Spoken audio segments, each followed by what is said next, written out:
O próximo painel tem como tema Incentivos Fiscais à Inovação Tecnológica, a Lei do Bem. Para compor esta mesa, eu convido o senhor Milton Sobrosa Cordeiro, que é diretor titular da Fiesp do Alto Tietê.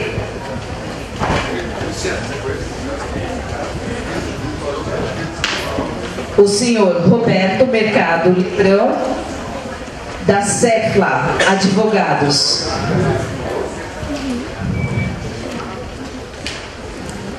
O senhor Rafael Levi, que é professor do PEC, da Escola Politécnica da USP e presidente do grupo Alage. E como mediadora desta mesa, eu convido a senhora Ana Maria Maghini Coelho, que é gerente do escritório regional do Alto Tietê, Sebrae, São Paulo.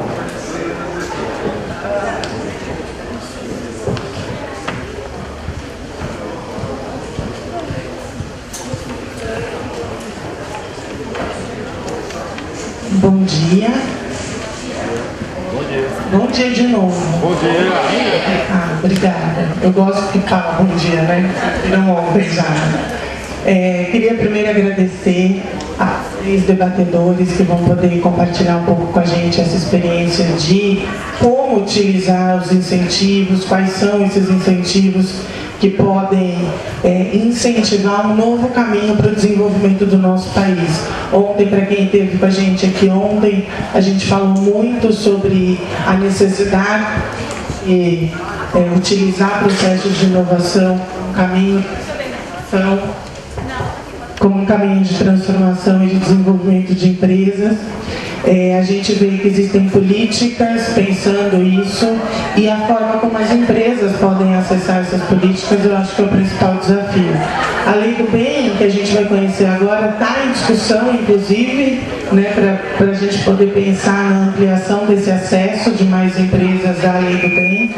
Mas eu queria começar convidando o Roberto Mercado Litrão, da CFLA Advogados, para poder apresentar para a gente quais são os incentivos fiscais hoje e um pouquinho sobre a Lei do Bem, para a gente começar a nossa conversa.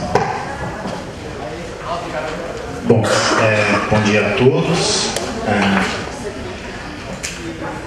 Confesso que quando eu fui convidado para participar desse painel, eu fiquei tentando imaginar como nosso escritório, enfim, eu poderia colaborar com o desenvolvimento do tema, à medida em que nós formamos um escritório de advocacia que se utiliza dos incentivos fiscais da Lei do Bem como um instrumento de negócios, para que, auxiliando as empresas na adequação da legislação vigente.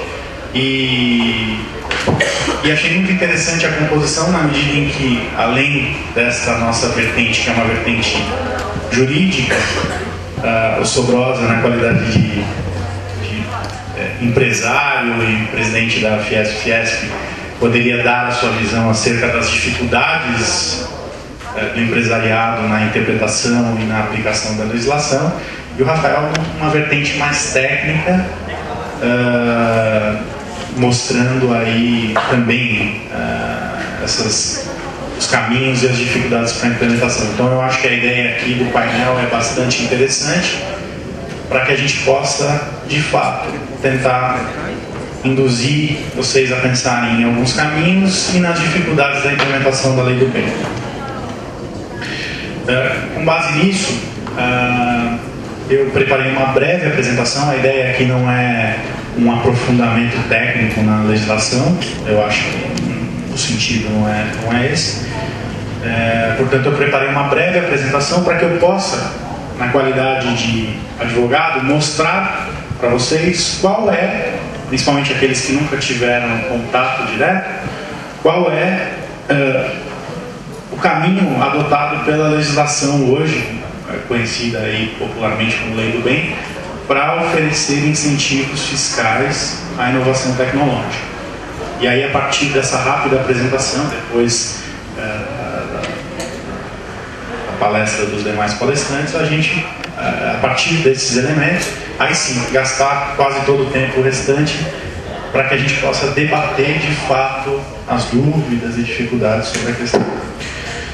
Então, como eu disse, o meu papel será mostrar a legislação e alguns detalhes específicos. Acho que está na tela para vocês.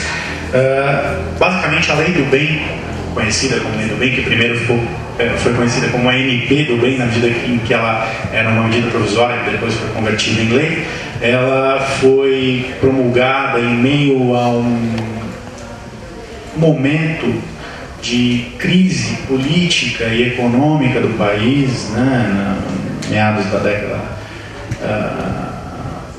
de 2005, nessa primeira década, do ano 2005, 2004, e aí a legislação definitiva, a Lei 11.196, que é conhecida como a Lei do Bem, foi promulgada em 2006. Por conta dessa crise política que envolvia, se vocês se lembram bem, o mensalão e algumas outras questões, houve um momento de concessão, vamos dizer assim, do Congresso Nacional com relação a diversos temas que até aquele momento não eram relevantes para a classe política. Então, naquele momento, com a finalidade talvez de melhorar a imagem do Congresso, do próprio Poder Executivo e assim por diante, formou-se um ambiente propício para a congregação de diversos temas relacionados a incentivos fiscais e que culminaram na promulgação da Lei do Bem. E um dos incentivos fiscais, então, que estão previstos na Lei do Bem é justamente o incentivo fiscal à inovação tecnológica, que se converte, na verdade, é importante a gente pontuar desde já, nas atividades de pesquisa tecnológica e desenvolvimento de inovação. Basicamente, quando a gente fala em inovação tecnológica, para fins legislativos, eu vou sempre estar me referindo ou traduzindo esse conceito em atividades de pesquisa e desenvolvimento, tá? A famosa P&D. Então, é muito importante vocês entenderem que um dos incentivos fiscais da Lei do Bem é um incentivo à Lei do Bem. Dentre eles, existem diversos outros. Só voltando, então, a lei é a Lei 11.196, que foi regulamentada pelo Decreto 5798 de 2006. Basicamente, o conceito de inovação tecnológica está trazido na própria lei. E aí eu quero fazer uma ressalva, principalmente porque eu estou aqui ladeado por técnicos, então eu vou fazer a ressalva necessária de que essa é a definição da lei. Se há algum advogado ou formado em direito aqui, sabe muito bem que quando a lei quer definir alguma coisa, normalmente ela anda mal. A lei não pode definir. Quando o legislador resolve definir, normalmente ele define mal. Tá? A lei, ela se presta a trazer elementos que permitam a interpretação ou a definição por parte daqueles que são mais habilitados para isso.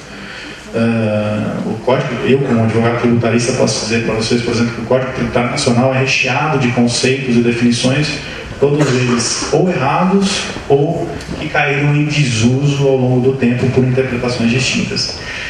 De todo modo, o artigo 17, parágrafo 1º da lei, traz a definição do que é inovação tecnológica. Está na tela. Considera-se inovação tecnológica a concepção de novo produto ou processo de fabricação, bem como a agregação de novas funcionalidades ou características a produto ou processo que implique melhorias incrementais e efetivo ganho de qualidade ou produtividade, resultando maior competitividade no mercado. Essa é uma definição da legislação sobre a inovação. Então, basicamente, eu acho que trazendo em linhas gerais a tradução desse conceito, pode-se dizer, na verdade, que a inovação tecnológica se traduz nas atividades de pesquisa e desenvolvimento de um novo produto ou serviço, ou a melhoria de um produto ou serviço já existente. E complementando este conceito, que é o conceito que talvez forneça a carga maior de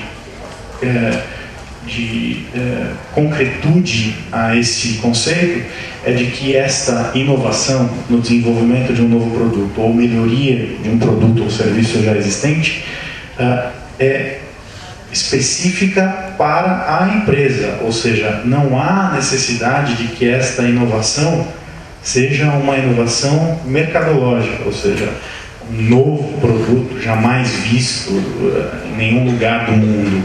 Não, o conceito para fins da legislação, da otimização dos benefícios, é de que uma empresa possa, por exemplo, desenvolver produtos ou serviços já existentes no mercado, mas não para aquela empresa específica. Um exemplo que eu costumo dar é de, por exemplo, o iPhone. A Apple desenvolveu o iPhone, é de fato um produto inovador sob qualquer ponto de vista, de fato. Agora, logo que o produto foi lançado, outras empresas tiveram que correr atrás para desenvolver produtos no mínimo similares ao conceito do iPhone. Para a legislação, a lei do bem, todas essas empresas, ao exercerem essas atividades de pesquisa e desenvolvimento desse produto não novo no mercado, mas exerciam a inovação tecnológica para fins legislativos e, em tese, poderiam se utilizar dos benefícios fiscais da lei do bem. Então, esse elemento, para mim, é o que deve ser aprendido por vocês de forma mais contundente, porque é o que traz o elo de realidade e aplicação da lei.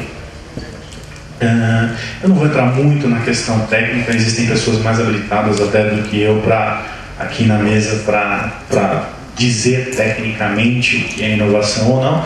De todo modo, o Ministério da Ciência e Tecnologia ele se utiliza de alguns instrumentos técnicos para definir se determinado produto ou serviço novo ou melhorado caracteriza-se como inovação tecnológica. Basicamente, o Ministério da Ciência e Tecnologia se utiliza do manual Frascati, que é um manual técnico internacional, e também um outro elemento bastante utilizado é o manual Pintec. O Pintec é a pesquisa de inovação tecnológica feita pelo IBGE, que é lançado periodicamente, que traz conceitos de ordem mais técnica para a questão da inovação tecnológica, que vão sustentar então a questão jurídica.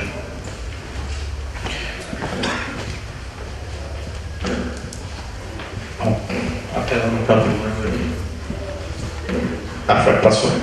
Rapidamente passando para vocês alguns exemplos de inovação tecnológica para que vocês possam também ter um elo mais concreto com relação ao conceito. Na indústria, o lançamento de nova linha de produtos alimentares light ou diet, eu acho que é o exemplo mais claro utilizado pelo próprio Ministério da Ciência e Tecnologia. Vejam que isso ilustra exatamente o que eu comentei há pouco, ou seja, o produto diet ou light é conhecido no mercado há muito tempo, mas quando uma empresa se propõe a desenvolver a sua linha light ou diet, ela está desenvolvendo, pesquisando, desenvolvendo e então praticando a inovação tecnológica. Novos métodos de descarte de resíduos, minimizando impactos ambientais. Nos serviços, que é um pouco mais complicado, mas enfim, a introdução de novas funcionalidades em um aplicativo que amplie sua eficiência e automação de logística de suprimento, enfim. Basicamente são 4 exemplos em meio a milhares de exemplos que podem ser verificados. Muito interessante passar rapidamente para mostrar para vocês o que não é inovação, para que a gente possa juridicamente estabelecer os primeiros limites, né? 4 exemplos que são basicamente citados pelo próprio MCT e pelos manuais do que não é inovação: modificações puramente estéticas ou de estilo, produtos novos integralmente desenvolvidos e produzidos por outras empresas, isso para fins jurídicos de utilização dos incentivos, gente. Eu escapo aqui do conceito técnico, porque obviamente outra empresa realizou o P&D, mas para que a empresa possa se utilizar, ela não lhe é permitido ter o desenvolvimento integral por outra empresa. Pequenas mudanças tecnológicas de produtos, processos ou modificações que não apresentem grande novidade, como por exemplo a correção de bugs, releases de softwares, por exemplo, é um exemplo bastante interessante. Aquisição de equipamentos destinados à produção. Esse elemento é um elemento que sempre gera bastante polêmica na discussão do assunto, que eu acho que a gente pode discutir na parte dos debates, né? Ou seja, basicamente, quando aquilo cai em produção, já não é mais nem pesquisa e nem desenvolvimento. Então, não cessam ali as possibilidades de utilização dos incentivos fiscais. Passando rapidamente pelos incentivos fiscais em si previstos na legislação.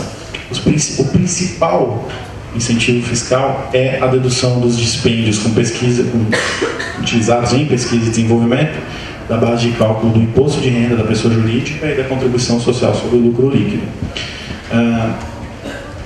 É muito importante frisar que, atualmente, as despesas, isso era um conceito, inclusive, bastante discutível há alguns anos atrás, mas hoje está consolidado que as despesas com pesquisa e desenvolvimento são por si só dedutíveis da base de cálculo do IR e da CSL.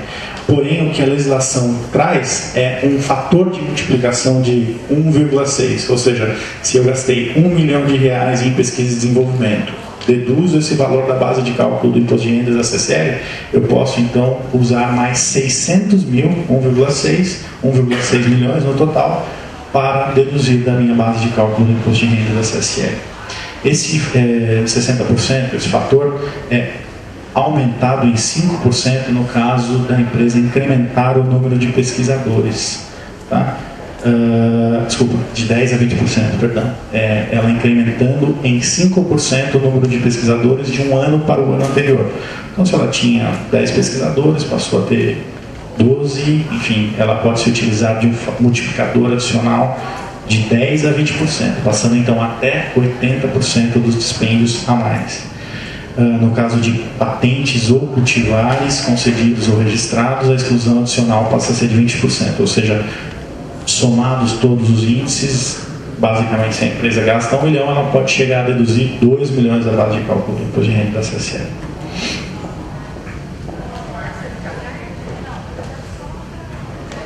Não sei se...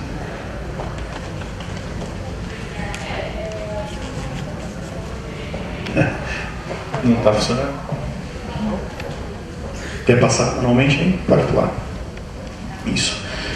Além desses incentivos fiscais nos dispêndios específicos com P&D, a empresa também pode se utilizar de determinados incentivos relacionados principalmente ao IPI quando adquire equipamentos destinados à atividade de pesquisa e desenvolvimento. Então, por exemplo, ela vai montar um laboratório de P&D, todos aqueles equipamentos que normalmente são caríssimos, ela pode se utilizar de uma redução de 50% do IPI daquele incidente sobre aquele bem, bem como a depreciação integral daquele bem no próprio ano fiscal, o que por vezes se mostra bastante interessante.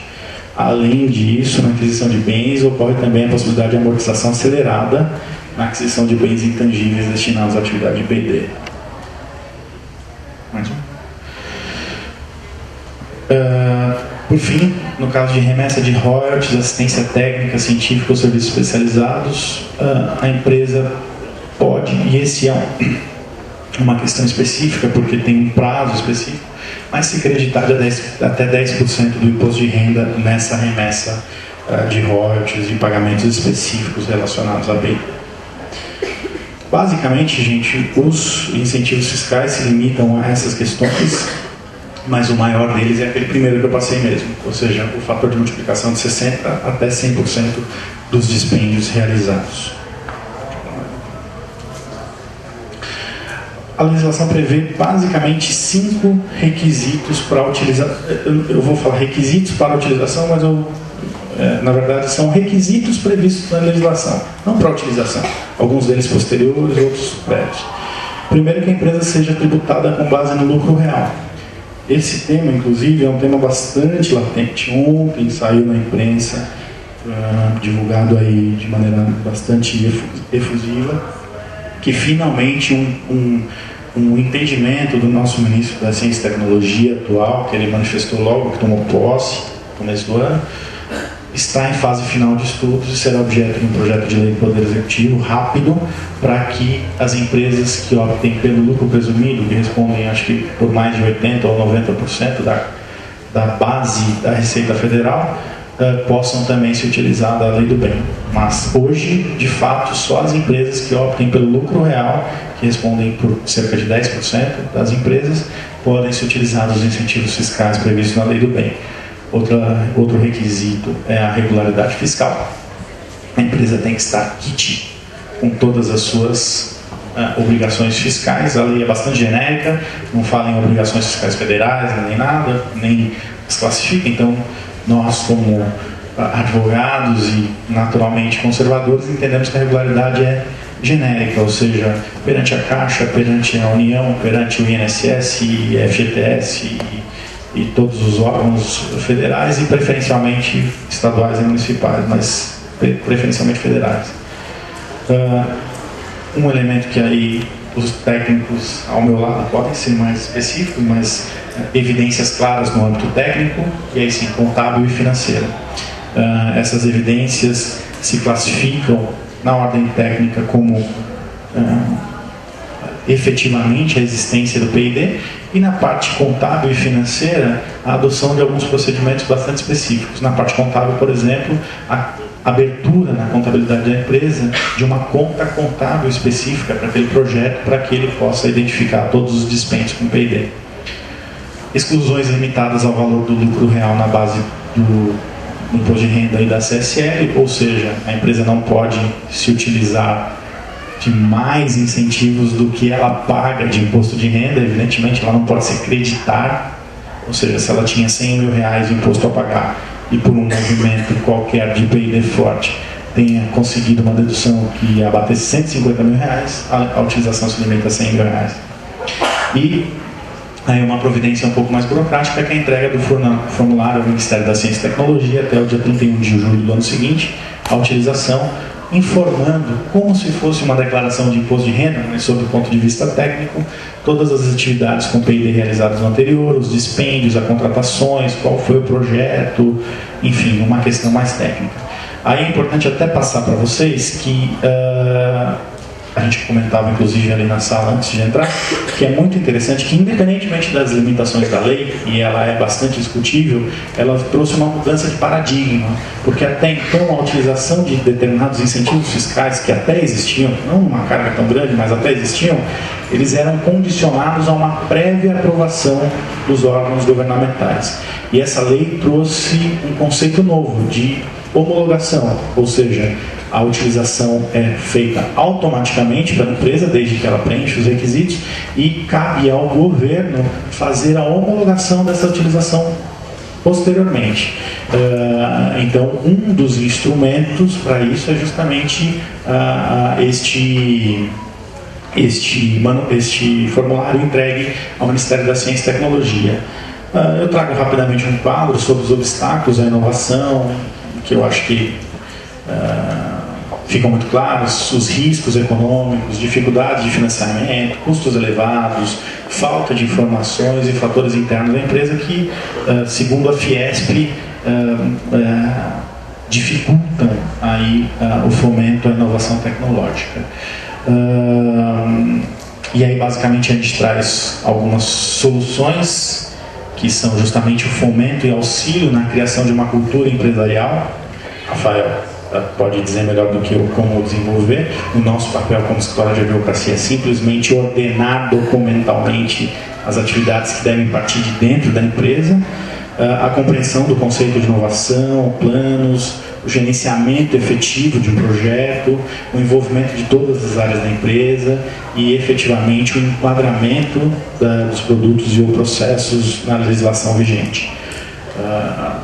Basicamente é isso. Eu entendo que eu acho que nós podemos dirigir a nossa discussão para as dificuldades, como eu comentava há pouco. Simplesmente apresentar um formulário ao Ministério da Ciência e Tecnologia não resolve nada para a empresa, essa é a verdade. Ela, por vezes, obtém a chancela do Ministério da Ciência e Tecnologia sob o ponto de vista técnico, de que aquilo de fato foi um processo inovador ou um produto inovador sob o ponto de vista legislativo, mas a grande verdade, e aí é onde se abrem as brechas para a atuação jurídica e técnica e tudo mais, é de que há uma grande insegurança jurídica das empresas com relação à Receita Federal, na medida em que ela deixa de pagar tributos e fica por vários anos à mercê de uma suposta visita da Receita Federal para chancelar ou não aquela utilização. A aprovação do Ministério da Ciência e Tecnologia, eu costumo dizer que não significa muita coisa. Ela simplesmente só não determina uma visita imediata da Receita. Na hipótese de uma rejeição do Ministério da Ciência e Tecnologia, a legislação prevê que ocorra um ofício do MCT à Receita Federal para que ele tome as providências. Então é praticamente uma certeza. Agora, no caso da aprovação, a legislação simplesmente é omissa. Então a empresa deve se preparar documentalmente para uma suposta visita da Receita Federal que terá sua própria interpretação da lei. Então a empresa muitas vezes pode ter a sua chancela técnica, mas não ter uma chancela fiscal daquela utilização. Então acho que esse é o grande ponto da legislação sob o ponto de vista jurídico, é a insegurança jurídica na utilização dos benefícios. Basicamente é isso, a apresentação procurei fazer o mais rápido possível para que a gente possa ir os debates e perguntas e questionamentos para que a gente possa enriquecer o debate. Obrigado. Então, foi ótimo, Roberto, porque a gente começa a entender um pouco mais de como aplicar isso, né? Que não é tão simples. A gente vê que o nosso país vem refletindo a necessidade de oferecer incentivo para uma mudança cultural. Eu costumo falar que a coisa não é só incentivar, acho que a gente tem um problema que é de skill, né? Que é como mudar uma cultura da inovação. E daí eu convido o Rafael Levi para falar com a gente, conversar um pouco com a gente. Ele é professor do PES, da Escola Politécnica da USP, e presidente do grupo Alage, que esteve aqui já com a gente ontem falando de inovação aberta também, o grupo, né? E hoje ele vai falar sobre os incentivos fiscais para a gente. Bom dia.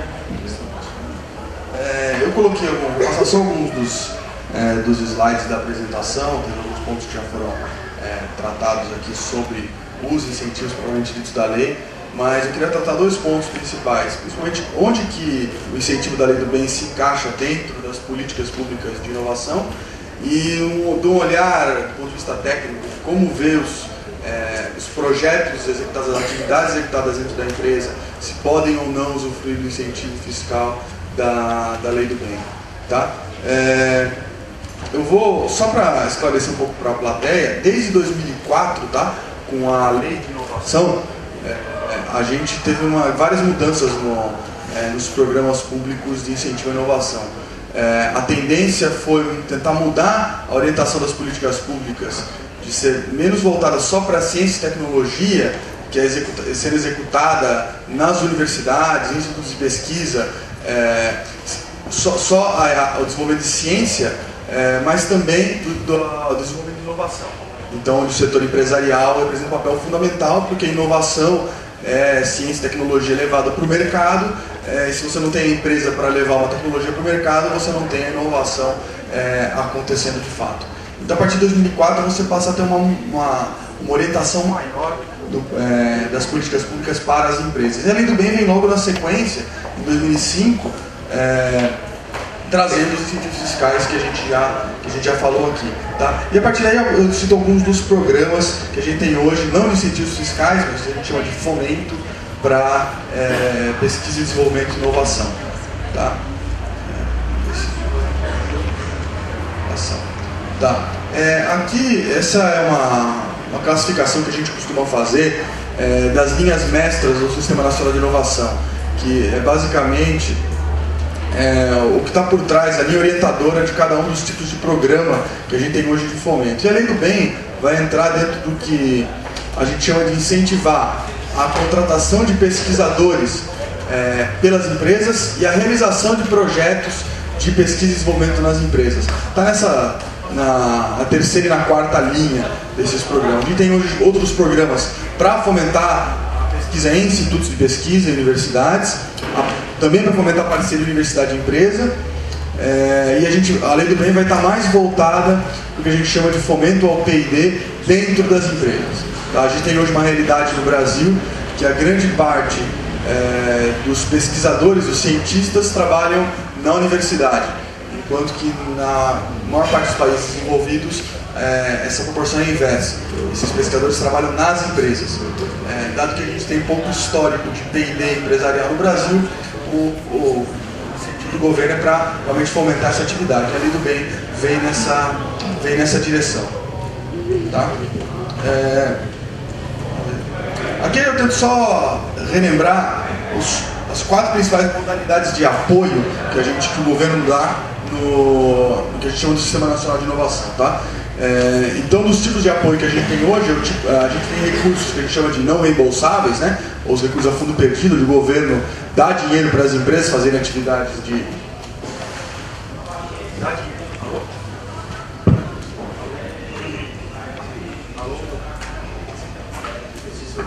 Vou usar esse aqui, tá bom? Então, os recursos não reembolsáveis, onde o governo dá dinheiro para a empresa fazer atividades de pesquisa, desenvolvimento e inovação, a empresa não precisa pagar de volta aquele recurso. A gente tem os financiamentos, onde o governo empresta recursos com taxas de juros muito reduzidas, que estão em torno de 4% ao ano, 3,5% ao ano, que é uma taxa de juros, juro real negativo, até abaixo da inflação. O governo também atua, a gente chama de participação acionária nas empresas, ele atua como investidor, através de mecanismos de fundos de investimento. E a gente tem os incentivos fiscais, onde o governo reduz a carga tributária das empresas que investem em pesquisa e desenvolvimento. Então esses são os 4 mecanismos básicos, tá? E na Lei do Bem a gente está falando de incentivos fiscais. Basicamente hoje, se a gente for falar, a principal, se não a única, lei de incentivo fiscal voltado para pesquisa, desenvolvimento e inovação no Brasil. A gente tem algumas iniciativas de leis estaduais, tá? Mas normalmente não são voltadas para incentivos fiscais para a inovação. A gente tem alguns casos de incentivos municipais, com redução de impostos também, tá? Mas o maior volume de impostos hoje, os maiores impostos são imposto de renda, contribuição social, mas para as empresas já estão contemplados pela Lei do Bem. Eu queria tratar, deixa eu ver se eu consigo passar aqui. Não tá. Eu queria acho que pular alguns slides. Tá? Pode passar. Pode passar, a gente já falou disso. Já falamos disso também. Tá. Eu vou deixar aí.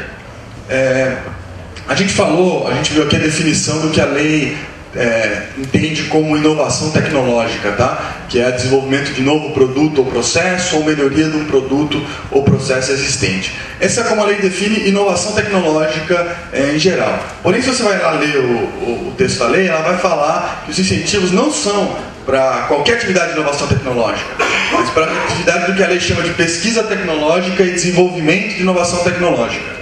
Tá? E o decreto que regulamenta a lei vem tentar esclarecer o que são essas atividades. Tá? É o que eles chamam de pesquisa básica, pesquisa aplicada, desenvolvimento experimental, tecnologia industrial básica e serviços de apoio técnico. Tá? Se a gente for comparar um pouco a definição do que a lei... isso é um pouco a definição detalhada, tá? Que a apresentação acho que depois fica para vocês, para ver como a lei define cada um desses termos. Mas a gente vai ver, se a gente comparar com os manuais internacionais que trazem definições do que é inovação tecnológica, do que é pesquisa e desenvolvimento, a gente vai ver... Pode passar, por favor? Tá? Que a gente tem hoje, a OCDE publica os principais manuais usados internacionalmente para definir, para levantamento de dados sobre inovação tecnológica, pesquisa e desenvolvimento. Então o manual Frascati, que foi citado aqui, é um desses manuais que trata sobre os limites do que é considerado pesquisa e desenvolvimento experimental. Tá? E a mesma OCDE tem um outro manual, que se chama Manual de Oslo, que trata do que são atividades de inovação tecnológica em geral, e ele tem sido ampliado nas últimas edições para envolver inovação de forma mais ampla. A gente citou aqui, por exemplo, que inovação em design, inovação em marketing não é inovação tecnológica e não é incentivado pela lei. Isso não é mesmo, mas é um tipo de inovação. O Manual de Oslo tem tentado abordar isso também. Tá? Inclusive, uma das tendências do governo na discussão interna hoje é se essa definição de inovação da lei do bem deve ser ampliada ou não. E a gente vai ter a definição do que a lei do bem chama de pesquisa tecnológica e desenvolvimento de inovação tecnológica nesse meio termo. Tá? Então esse esse ponto intermediário acaba sendo a gente chama um pouco a zona cinzenta do que é ou não é enquadrável aí na lei do bem. A gente tem em termos gerais que se sua atividade é enquadrada pelo manual Frascati, de forma mais conservadora, essa atividade é prevista, é enquadrável na lei do bem. Porém, você tem outros tipos de gasto que o manual de Frascati diz que não é gasto de P&D, como, por exemplo, o serviço de apoio técnico, patenteamento, todos esses custos que a lei do bem incentiva. Está lá claramente explícito na legislação que você pode deduzir esses gastos também no incentivo fiscal. Então, não dá para igualar a lei do bem a nenhum desses manuais internacionais, você tem que ter um tratamento específico para aquele caso. Tá? A grande discussão hoje, eu acho que no caso, a gente vai ver um caso de uma empresa aqui que se utiliza do incentivo, vai poder dizer, é um pouco essa insegurança do que está escrito na lei, tá, propriamente dito, das definições que a gente viu ali de pesquisa tecnológica e desenvolvimento da inovação tecnológica, e o que o Ministério da Ciência e Tecnologia interpreta do que é pesquisa tecnológica e desenvolvimento da inovação tecnológica, e o que a Receita Federal também interpreta. Então, as empresas acabam ficando reféns dessa interpretação. Então, se as empresas querem atuar de forma mais conservadora, normalmente o mais importante é tentar entender como o Ministério entende isso, como a Receita Federal tem entendido isso, para ter mais segurança na aplicação do incentivo. E tentar aplicar esses conceitos teóricos na prática dentro dos seus projetos. Isso é um pouco o nosso escopo de atuação, como a gente tem atuado em algumas empresas, é realmente pegar esses conceitos teóricos dos manuais e da lei e tentar identificar na prática, nos projetos, como isso se aplica de fato. Tá? Tentar justificar com base nessas definições aquele projeto, aquela equipe, aquela área da empresa realiza atividades conforme os mesmos termos usados na legislação. Tá? Passa aqui. A gente já falou de quais são os incentivos. Tá? Eu tentei botar aqui até um quadro, tentei desenhar um quadro até mais didático para quem, mesmo para quem não é acostumado com a apuração de imposto de renda, para tentar entender do principal incentivo, que é essa exclusão adicional de 60% dos dispêndios, tá? Mas só para mostrar para vocês, normalmente a empresa apura o lucro, né? Você tem uma receita, tem determinadas despesas, né? Grosso modo. Dentre essas despesas, algumas foram despesas com pesquisa e desenvolvimento. Você definiu, você apura qual foi o lucro real, né, chamado pela legislação, e você paga imposto de renda e contribuição social sobre isso, que na maior alíquota é 34%. Tá? A lei do bem vai permitir que você pegue 60% daquelas despesas em pesquisa e desenvolvimento e deduza do valor do lucro para apurar o imposto de renda.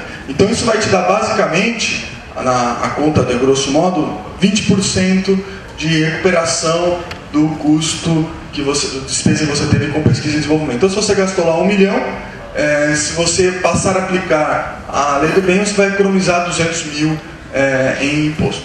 Tá? Desde, claro, que você atenda todas aquelas condições que já foram faladas aqui. Tá? A gente já falou do aumento de pesquisadores, ou redução de IPI, quer dizer, você compra equipamentos com valores reduzidos. O IPI hoje está em torno de 5% a 15%, dependendo do equipamento. Então, você falar em diminuir 50% do IPI, isso significa aí reduzir entre até 5%, no máximo 7,5% de um valor de um equipamento, tá? Do preço de compra do equipamento. Esse incentivo ele acaba sendo menos utilizado, ele é bastante complicado de implementar na prática, porque você não só tem que usar incentivo na sua empresa, tem que convencer o seu fornecedor a faturar lá o equipamento com essa redução de IPI, escrever na nota, pagar o imposto ao menos. Normalmente ele não conhece, nunca viu o incentivo fiscal da lei do bem. Eles têm que fazer toda aquela educação do seu fornecedor e dar segurança para ele que ele está usando de forma correta. Tá? Isso às vezes gera desconforto. A gente já viu o caso de fornecedores que falam: não vou fornecer com desconto PC, quer que eu te dou? Vendo com preço mais baixo, eu te vendo, tudo bem. Mas eu não quero arrumar encrenca com a Receita Federal. Então, é bem complicado de usar esse incentivo. Tá? Outro incentivo que a gente falou aqui também é um desenho gráfico, que é a depreciação integral. Né? Na verdade, ele é uma antecipação de deduções de impostos que você poderia fazer ao longo dos anos e que o governo permite que você faça isso imediatamente. Então, seria equivalente a um empréstimo a juros zero do governo. Tá? Então o ganho disso é um benefício financeiro do tempo. que pode chegar a valores relevantes, tá? Então, dependendo da taxa de juros que você considera aí, você pode chegar que esse benefício financeiro pode chegar até 20% do valor do equipamento, que é o mesmo incentivo da exclusão adicional que a gente tratou, tá? Aqui é outro ponto que poucas empresas também utilizam, que é aquele incentivo adicional para quem patenteia, quem deposita uma patente, tá? Esse gráfico aqui está mais ou menos complicado, mas é só para mostrar que muitas vezes só incentivo adicional, incentivo fiscal adicional que você tem por patentear aquela tecnologia desenvolvida, paga e sobra dinheiro de todos os custos de patenteamento, que normalmente são elevados, tá? Então isso é pouco explorado ainda pelas empresas, mas é uma forma da empresa levar em consideração que o próprio benefício fiscal vai compensar todos aqueles custos de patenteamento que, em maioria dos casos no Brasil, a empresa não patenteia porque às vezes não vê a utilidade, mas principalmente porque o custo é elevado, tá? Você vê que no fluxo de caixa, você faz o cálculo ao valor presente, você vê que isso aí compensa o patenteamento, tá? Eu queria tratar um outro incentivo que também é muito menos utilizado, a gente não tem visto ser aplicado também hoje, e se aplica talvez em alguns casos aqui. Eu sei que tem estudantes, alunos aqui, pessoas que, imagino deve ter pessoas que devem querer ser empreendedores, montar suas próprias empresas, e a lei tem um incentivo, apesar de ser voltada para grandes empresas, mas que fomenta a contratação de pequenas empresas, a gente chama de empresas de base tecnológica, de startups, né, pelas grandes, que permite que essas micro e pequenas empresas prestem serviços de pesquisa e desenvolvimento para grandes empresas, e o recebimento, o dinheiro recebido, né, o serviço prestado, não constitui receita dessas empresas, ou seja, você não recolhe os impostos federais sobre esse serviço prestado, tá? Então, todo mundo reclama da grande carga tributária, mas mesmo que sua empresa seja lucro presumido, seja uma pequena empresa, você pode prestar serviços de pesquisa e desenvolvimento com incidência aí no máximo do ISS, né? Do Imposto sobre Serviço, que é municipal. Então, isso é um benefício muito pouco utilizado, tá? Tive pouquíssimos casos disso, mas que as pequenas empresas podem se aproveitar. Todo o problema é que a pequena empresa tem que cuidar de toda a burocracia de aplicar o incentivo, tá? Mas é uma forma das pequenas também se utilizarem ainda hoje. Se bem que a gente espera que o incentivo possa ser ampliado esse ano, como tem sido tratado, como tem sido discutido pelo governo, tá? Outro incentivo menos utilizado, que foi adicionado na Lei do Bem posteriormente, é para parceria com universidades, tá? Então as empresas que querem fazer um projeto com uma universidade pública, não pode ser privada aqui nesse caso, nesse caso, ela tem que pré-aprovar o projeto no Ministério da Ciência e Tecnologia, no Ministério da Educação, e daí ela pode fazer a exclusão do valor do projeto, não mais de 160%, mas até 250%. Então o incentivo chega a ser até maior para projetos realizados com institutos de pesquisa ou universidades públicas, tá? Também, até a última conversa que a gente teve com o Ministério da Ciência e Tecnologia, até o ano passado, não tinha nenhuma empresa que tinha utilizado esse incentivo até hoje, tá? Realmente, essa lei, se eu não me engano, de 2007, tá? E até 2010, ninguém se prontificou a utilizar esse incentivo. E por incrível que pareça, para os bancos é o mais interessante, porque o banco consegue 100% de recuperação do custo com o projeto, porque o banco paga imposto com CCLL, uma alíquota maior, e tem 100%, ele pode ter recuperação do investimento no projeto. Então, sai custo zero para eles. Mesmo assim, as empresas não utilizam. Eu queria falar por último sobre o processo de aplicação aí do incentivo, tá? Se eu conseguir passar os slides aqui. Tá? Mas não está funcionando, mas tudo bem. O principal ponto que a gente gosta de ressaltar é o seguinte: o incentivo, apesar de bem interessante, importante para as empresas, precisa ser aplicado com cuidado, tá? A gente recomenda para as empresas criarem um processo, criarem toda a documentação, arquivar como documentação de evidência, de suporte, não só o formulário que você tem que prestar contas para o governo, mas a informação mais detalhada. Quando você manda informação dos seus projetos para o Ministério da Ciência e Tecnologia, você tem lá um parágrafo para escrever sobre os... Deixa eu ver se eu consigo passar aqui. Pode passar mais para frente, mais alguns slides. Tá? Pode voltar. Tá? As empresas... você coloca lá um parágrafo sobre o seu projeto para o Ministério da Tecnologia. Muitas vezes aquilo não é suficiente para o Ministério julgar se o projeto é realmente de pesquisa, desenvolvimento e inovação ou não. Tá? E se um dia você for fiscalizado pela Receita Federal, é algo que pode acontecer daqui a 5 anos, pode ser que nenhuma das pessoas que trabalharam no projeto ainda esteja trabalhando na empresa. Então, se você não tiver essa documentação do projeto, as evidências, os relatórios de custos, mão de obra, serviço terceiro, tudo arquivado, você pode ter problema na fiscalização. Eu te recomendo a empresa fazer o que a gente chama os dossiês ou as pastas de projeto, tá? E arquivar tudo isso lá na contabilidade, deixar isso por 5 anos na empresa para poder justificar a relação entre o benefício utilizado, com todos os gastos que você realizou e os seus projetos enquadrados aí como inovação tecnológica, tá? Esse é o principal ponto. Eu acho que a gente pode tratar agora de alguns casos específicos e discutir as dificuldades aqui nessa aplicação. Obrigado. Obrigada, Rafael. Eu acho que mais interessante talvez para a gente nessa manhã, não menosprezando o que a gente já ouviu, né, é entender como isso acontece dentro de uma empresa. Né, como o setor produtivo pode efetivamente se apropriar de um incentivo que o governo oferece. Então daí a gente tem aqui hoje na mesa que não tem mesa, né, eu costumo falar, a mesa que hoje a gente está só no sofá, a gente está com a presença do Milton Sobrosa, que é o diretor titular da Fiesp e Ciesp Alto Tietê, é também o diretor da Petron, né, uma empresa sediada aqui em Mogi das Cruzes, né, que pode nos contar como que isso acontece no dia a dia da Petron, né, e também talvez a sua experiência dentro da Fiesp, né, como demais empresas hoje têm experimentado a utilização da lei. Peço para que vocês já façam as suas anotações, já estou com várias perguntas anotadas aqui, para que depois a gente possa conversar também com o Rodrigo e com o Rafael para mais dúvidas que possam ter ficado das duas apresentações anteriores. Vamos lá, Sobrosa. Bom dia a todos. Só para...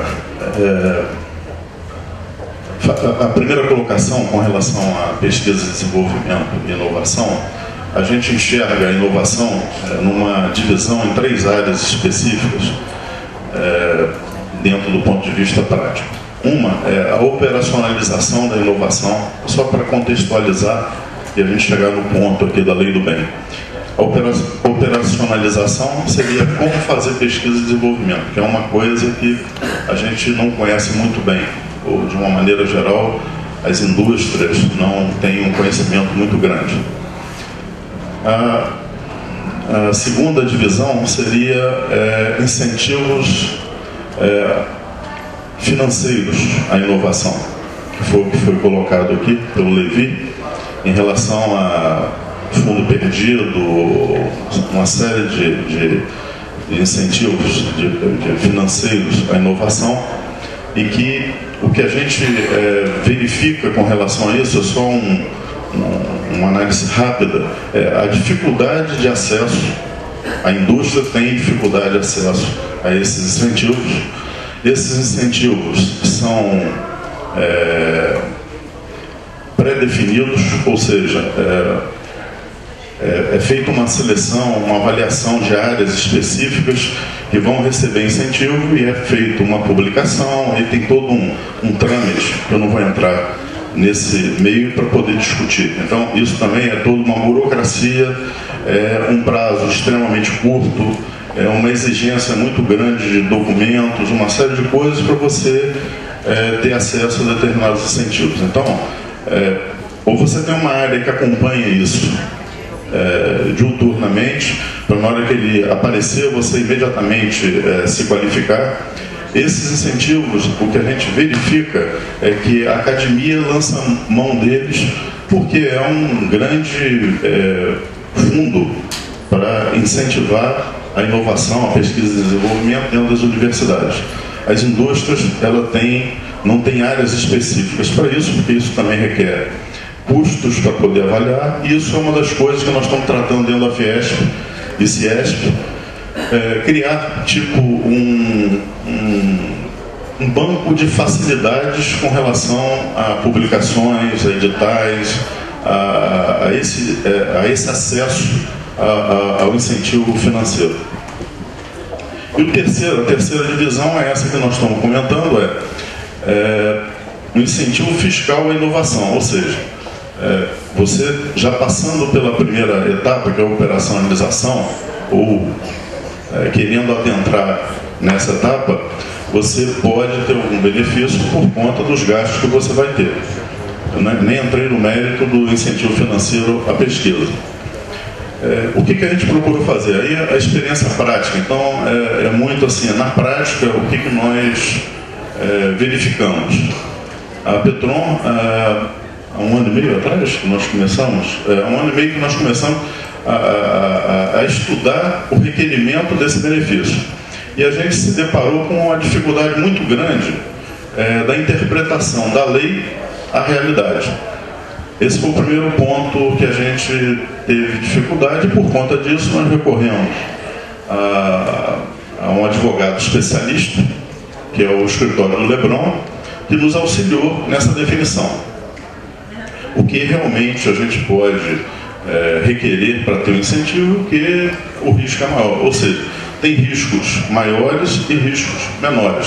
Então, com relação à lei do bem, o primeiro ponto que a gente vê é com relação à insegurança. Quem usa e quem lança a mão tem a insegurança desse benefício ser aprovado ou não. Por conta de quê? Nós estávamos até conversando um pouco antes. Anteriormente, para você ter algum benefício com relação ao incentivo fiscal, ele deveria ser aprovado previamente. Provavelmente, pela rapidez dessa aprovação, quando ele vinha, já tinha ocorrido o fato e o benefício acabava não acontecendo. Então, houve uma inversão nesse sentido de se beneficiar primeiro para depois você ter aprovação. Isso é uma coisa boa por um lado, que você pode prontamente se beneficiar, mas é um problema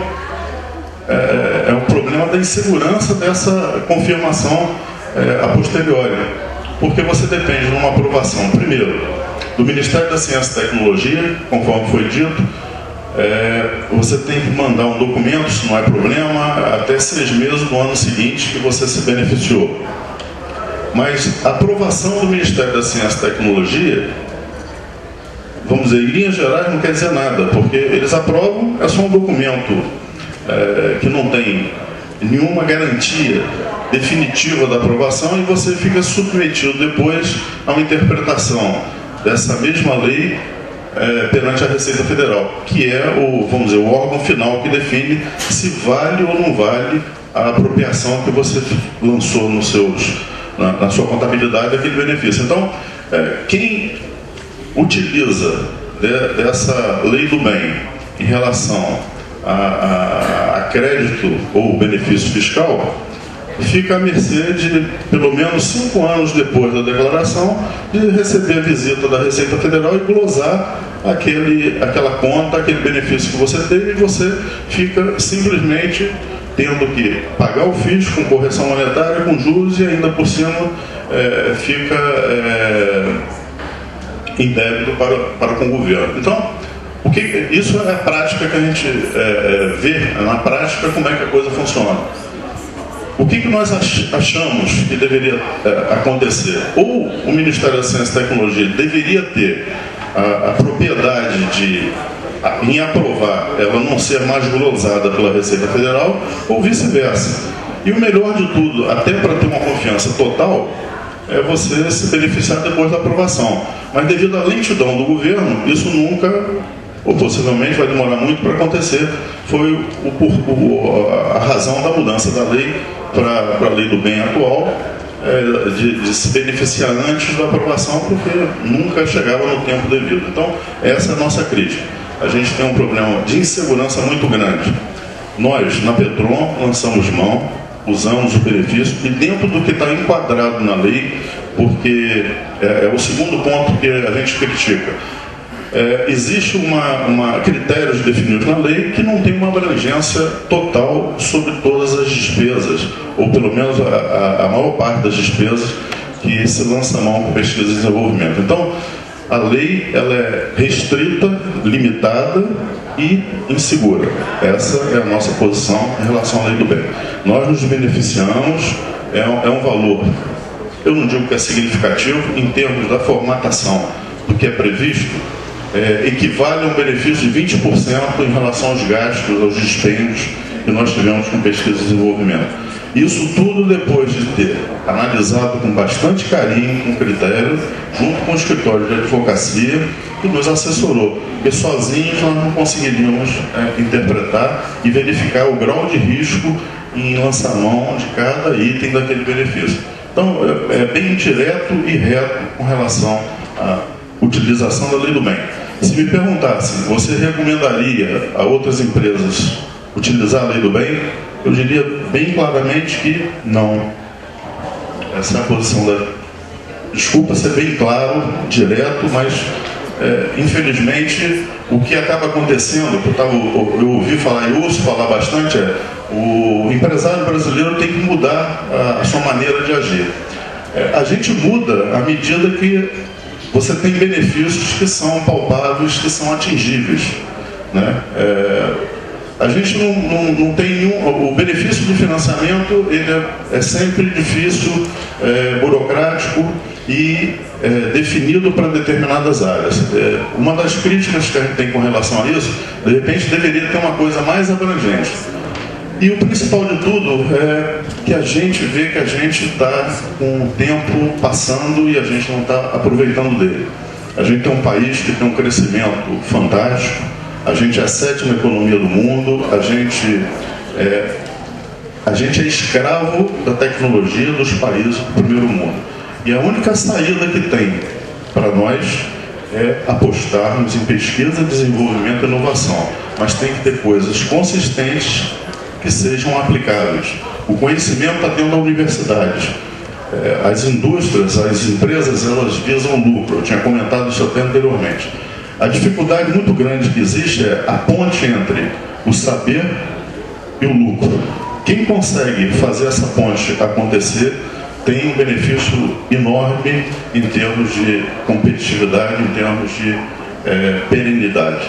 O que a gente vê acontecer é o seguinte, os exemplos que a gente tem, eu tive a oportunidade de visitar vários países e verificar como é que funciona. Foi o que foi dito aqui pelo Levi. Nos Estados Unidos você vê os pesquisadores funcionarem dentro das indústrias. Eu acho que não tem que ter uma regra, eu acho que tem que ter uma ponte de interligação entre o conhecimento e o lucro, porque há uma dificuldade do empresariado brasileiro e há uma dificuldade da academia. Parece que aparentemente se fala uma língua dentro da indústria e outra língua da universidade.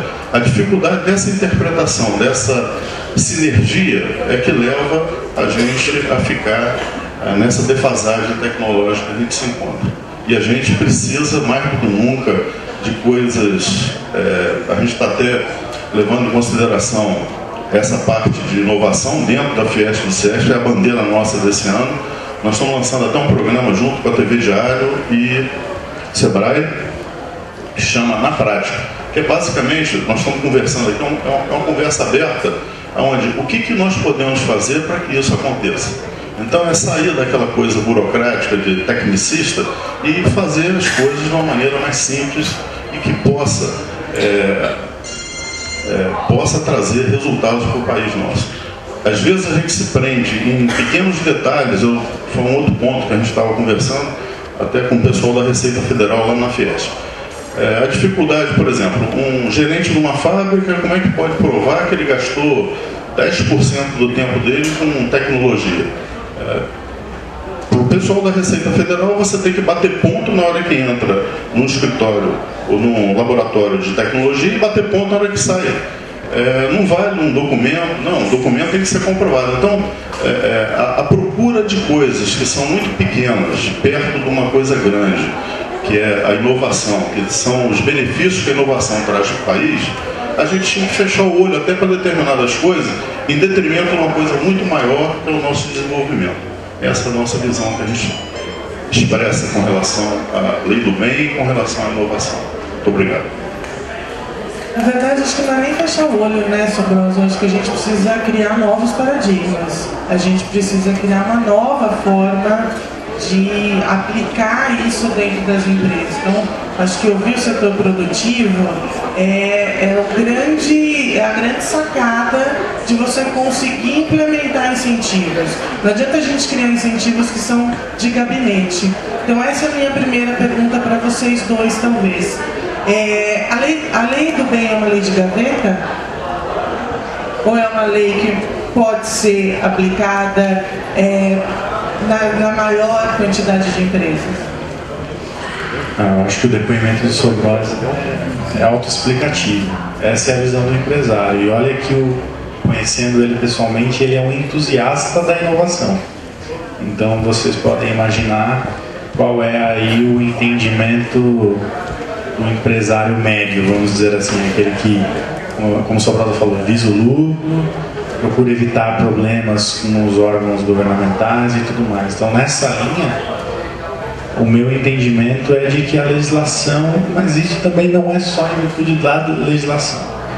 Nós vivemos num país burocrata, por sua própria natureza. Eu, como advogado, posso afirmar que vivencio isso todos os dias, todas as horas da minha vida profissional. Todos vocês, quando têm que ir ao cartório, ou ao Poder Judiciário, ou a determinado órgão governamental, sabem que, na verdade, perde-se muito tempo e muita energia, e grande parte desse tempo e energia estão destinados às filigranas que o Sobroso falou, ou seja, se você vai pedir um documento, o funcionário está, na verdade, procurando uma maneira de verificar se você deixou de trazer algum documento ou pré-requisito para evitar despedir o seu documento. A Receita Federal, ela vai para a empresa, e eu tenho certeza disso, com a finalidade, muitas vezes, de procurar um problema. E aí, longe de ser uma crítica à instituição como um todo, porque é uma instituição séria e que vem se mostrando cada vez mais séria, mas na prática empresarial, a gente tem visto que a questão é um pouco diferente. Ou seja,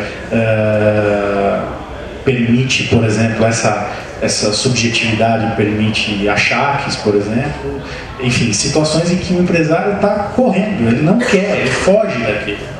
Então, eu acho que respondendo a sua pergunta, eu entendo que é uma legislação que só está sendo aplicada, e aplicada de forma bastante contundente, sob o ponto de vista numérico, mas ainda potencialmente irrisória. Se eu não me engano, no ano anterior, no ano de 2009, que foi objeto do relatório de 2010 do MCT, salvo o melhor juízo, apenas 400 ou 500 empresas em todo o Brasil se utilizaram da lei do bem, numa gama infinita de empresas. Então, eu acho que este é o maior sinal de que é uma legislação para poucos, para aventureiros. Só no OBGT tem em torno de indústria 1.700, quer dizer, 500 no Brasil todo lançaram. Eu estou falando de indústria, e, vamos dizer, empresas de uma maneira geral, não só indústria, podem lançar mão disso. Eu acho que, assim, realmente a lei hoje é burocrática e tem muitos problemas para aplicar. Ela já é, dá para ouvir? Pela limitação do incentivo para empresas que utilizam do lucro real, isso já tira 90% das empresas de cara do negócio. Então, só 10% das empresas hoje apuram sobre o regime do lucro real, mas isso corresponde a mais de 80% da arrecadação da receita. Então, em forma de volume, é relevante. Porém, o número de empresas é pequeno. Mesmo as empresas que apuram o lucro real, o que você vai acabar vendo na prática? Ou empresas multibilionárias, multinacionais, muito grandes, têm mais facilidade e o incentivo realmente compensa, passa a ser relevante, ou empresas de alta tecnologia. você vai falar em setor de tecnologia de informação, de internet, aeroespacial, para essas empresas acaba sendo muito relevante no sentido. Para o resto, realmente, fica complicado, burocrático. A indústria, em geral, a gente vê que tem bastante dificuldade de utilizar. A gente acaba vendo isso, uma experiência nossa de sensibilidade aqui de mercado, tá? A gente vê normalmente indústria que fatura menos de 100 milhões de reais no ano, não vale a pena usar o incentivo.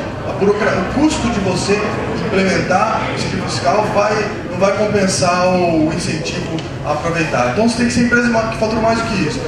Lucro real, limitado, tem que ter regularidade fiscal, tem que estar limpo todos os impostos. Tem que ter lucro no ano. E tanta limitação, você acaba ficando nesse universo de 500 empresas. Para essas 500, eu diria até para 1.000, acho que dá para chegar aí no Brasil, do jeito que está a lei,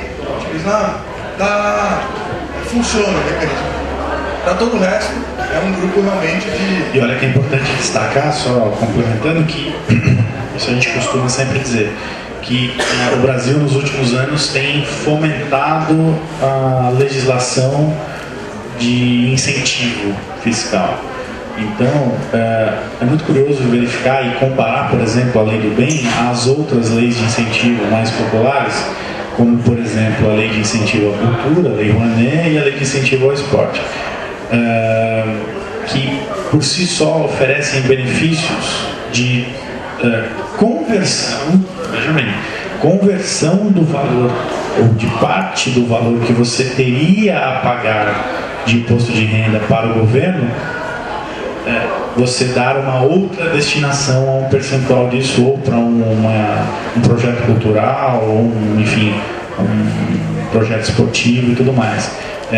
Contra uma outra lei, que é a Lei do Bem, que permite a dedução direta do imposto a pagar, revertendo este valor para a própria empresa, ou seja, diferentemente das demais leis de incentivo, em que você pega de um lugar e coloca em outro, neste você pega de um lugar e coloca dentro da própria empresa, com percentuais do imposto a pagar que são basicamente infinitos.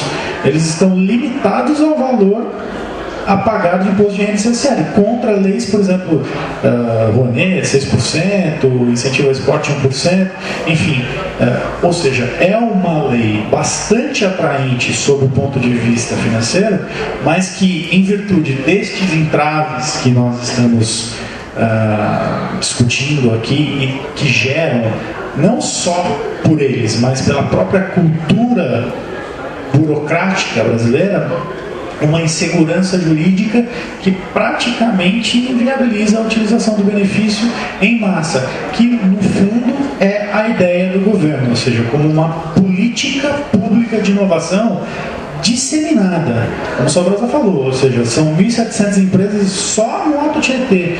A ideia, por exemplo, como o Levi comentou com relação às microempresas, é justamente de disseminar completamente a cultura de inovação no meio empresarial.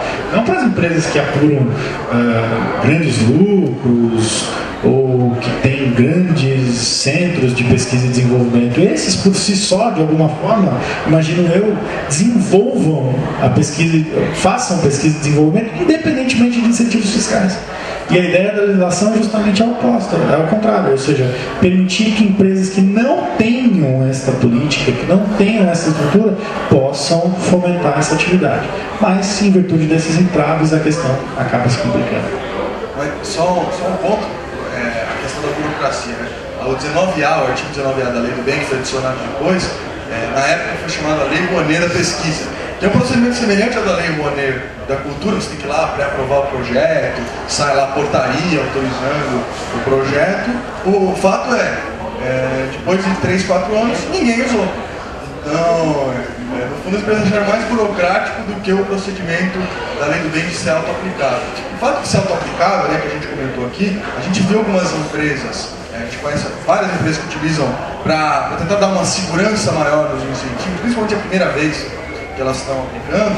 A gente viu várias empresas que fizeram todo o trabalho de segregar os custos, os projetos, separar, etc. Segregação contábil.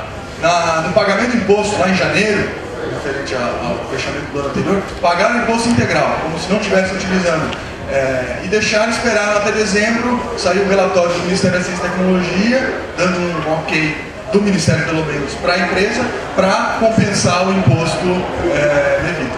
Então, esperaram um ano, perderam um ano no fluxo de caixa, mas aguardaram então, o primeiro parecer do Ministério, porque daí, se precisasse retificar, a DPJ já teria pago o imposto a mais, então não vai ter multa, juros, incidente, nada disso. Então, a gente viu várias empresas que fizeram assim, por terem bastante insegurança, terem dúvida da primeira vez que estavam utilizando. Então essa é uma das formas, se bem que isso não adianta, você ainda está sujeito a 5 anos dali para frente para a Receita Federal te fiscalizar. Mas é um passinho a mais para dar uma segurança, então é só um caso.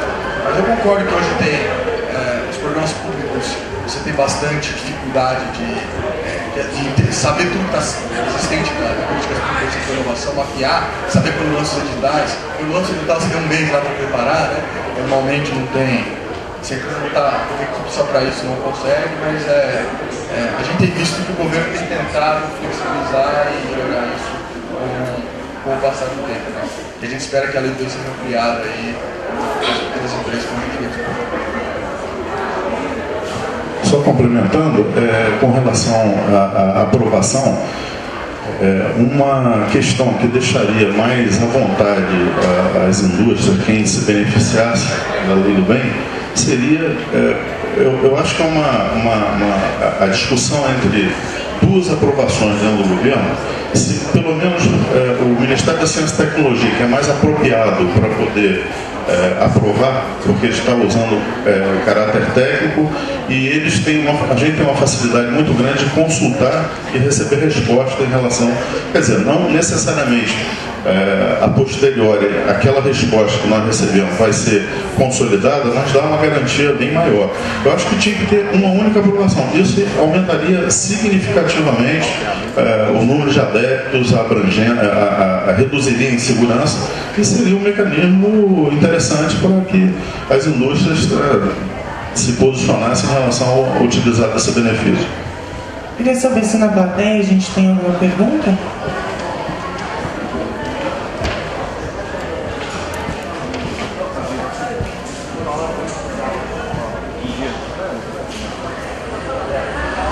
Eu queria saber o seguinte, primeiro, no seu caso, já implantou, o senhor disse que não recomendaria para as empresas novas empresas, mas vocês que já têm uma bagagem, já conhecem os procedimentos, a estrutura toda orçamentária, contábil, etc., se vocês vão continuar, no seu caso. E a outra nós temos um indicador de quantos projetos foram gozados. Isso eu gostaria de saber.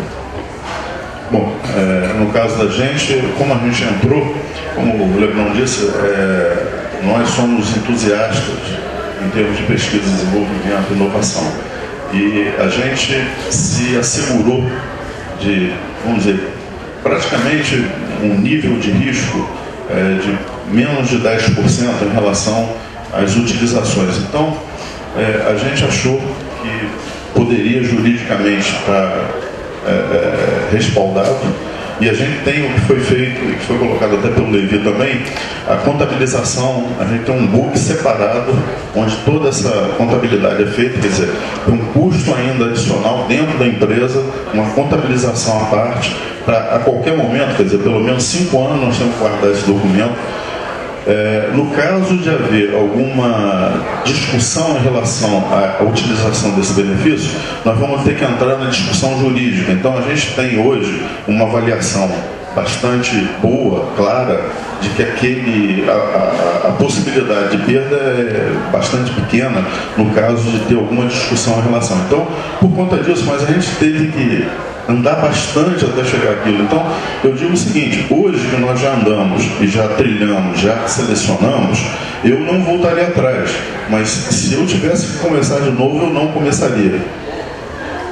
Não, agora, vamos dizer, você pega a experiência do que foi feito, então o critério agora vai ser adotado mesmo. Então, os projetos que nós temos, nós vamos continuar usando, mas o aprendizado, a curva de aprendizado até chegar onde a gente chegou, nós gastamos, né, juntos, né, e foi uma coisa, muitas vezes nós fizemos consulta ao MCT para saber se aquilo, como é que era. Eu achava que era muito mais abrangente do que o que realmente foi. A interpretação, quer dizer, eu não sou advogado, eu sou engenheiro, eu olhei de uma maneira. Na hora que nós fomos discutir com o Lebron, não, isso não é bem assim, então vamos pedir uma consultoria ao MCT. Eles realmente, em termos de presteza, né, Lebron, nós não temos dificuldade com relação ao Ministério da Ciência e Tecnologia.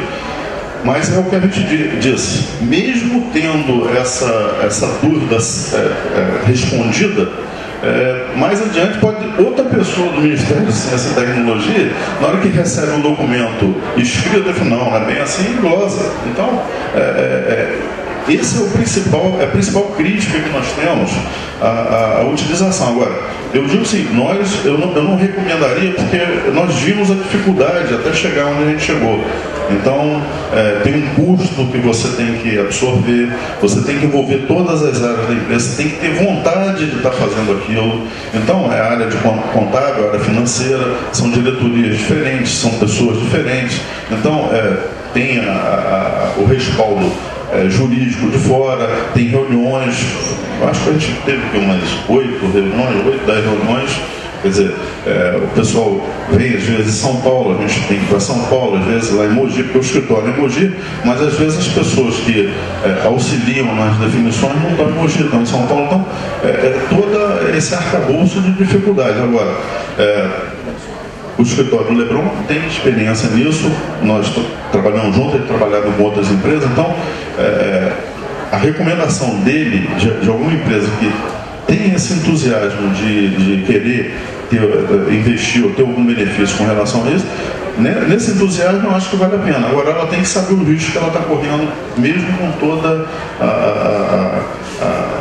a supervisão que vai ter para poder evitar isso. Outra pergunta a respeito do número de empresas glosadas. Pela Receita Federal, que é o órgão último que fiscaliza o incentivo fiscal, você não tem um número oficial, tá? A gente tem muito poucos casos conhecidos aí no mercado de empresas que foram auditadas e glosadas. Em nossos clientes, a gente não teve nenhum tipo de glosa da Receita Federal até hoje. Mas lembrando que a lei é nova, você não tem nem 5 anos do primeiro ano, então a Receita ainda pode fiscalizar o primeiro ano da lei. Tá? Então a Receita, eles estão começando a fiscalizar especificamente bem agora. A gente tem o número do Ministério da Ciência e Tecnologia que faz uma análise prévia. Então em 2009 eles receberam 600 projetos e cerca de 100 eles não aprovaram. Foi para malha fina, né? Que a gente chama do que o Ministério acha que está usando de forma incorreta, e essa lista vai para a Receita Federal, é uma priorização de fiscalização. Só ressalvando que o Ministério ele é bastante condescendente, num primeiro momento, ao não glosar de cara.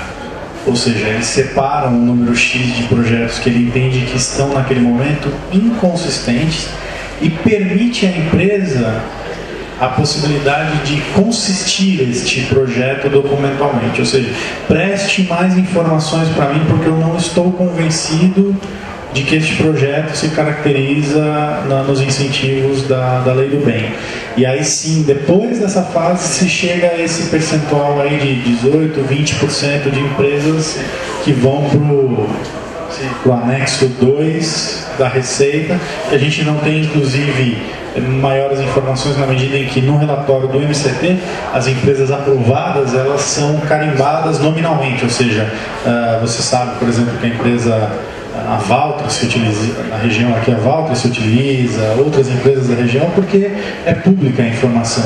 Porém, para as empresas rejeitadas só se lista o CNPJ, você pode até buscar, mas enfim. No ano nem listam mais. Exatamente, então... Agora eles não listam mais as não aprovadas. Foi um motivo de polêmica, porque aparecer na lista não aprovada não gostava de aparecer lá. Então depois de muita reclamação de algumas empresas que apareceram não aprovadas, eles resolveram não divulgar mais a lista de não aprovados, divulgam um número só, e nome e CNPJ de todos os aprovados. Tá? Porque também tem esse, falando da insegurança, né? Porque tem algumas estatísticas que consideram equipamentos, eles interpretam outro. Eu trago novo equipamento na minha linha. É claro que todo equipamento novo vem com tecnologia mais avançada e eu tenho que mudar o processo de fabricação de alguma maneira.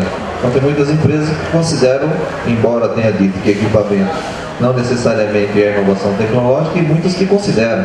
Então todas essas coisas de julgar a interpretação de todos, ainda a cultura ainda não está muito acertada. Só com relação ao equipamento, o equipamento de laboratório. É bom ficar bem claro, porque foi como o Lebron, foi uma das coisas que a gente percebeu na lei. Na hora que você coloca na escala de produção, você automaticamente não tem mais direito a incentivo em relação à lei do bem. Então, só equipamento de P&D / inovação em laboratório.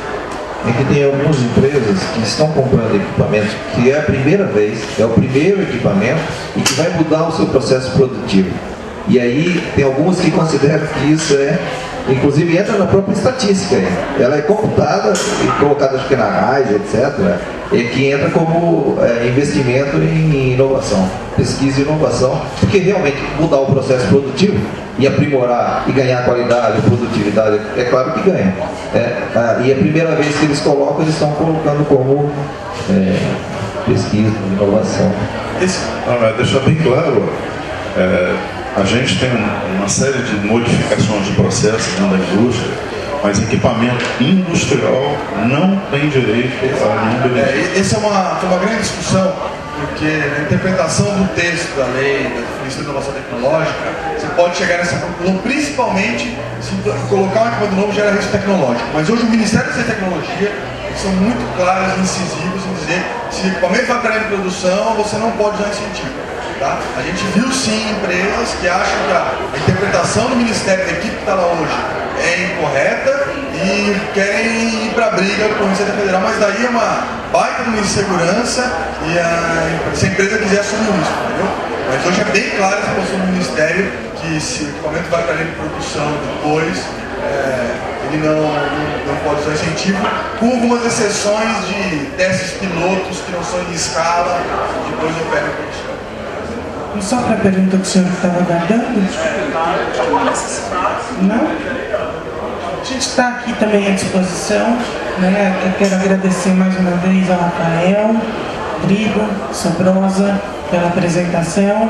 Eu acho que a gente está dentro da academia, né? A gente tem que discutir como se apropriar, né, da academia pelo setor produtivo, e a gente tem ainda mais uma tarde para poder conversar um pouco mais sobre isso. Obrigada aos três, né? Obrigada a quem está aqui com a gente.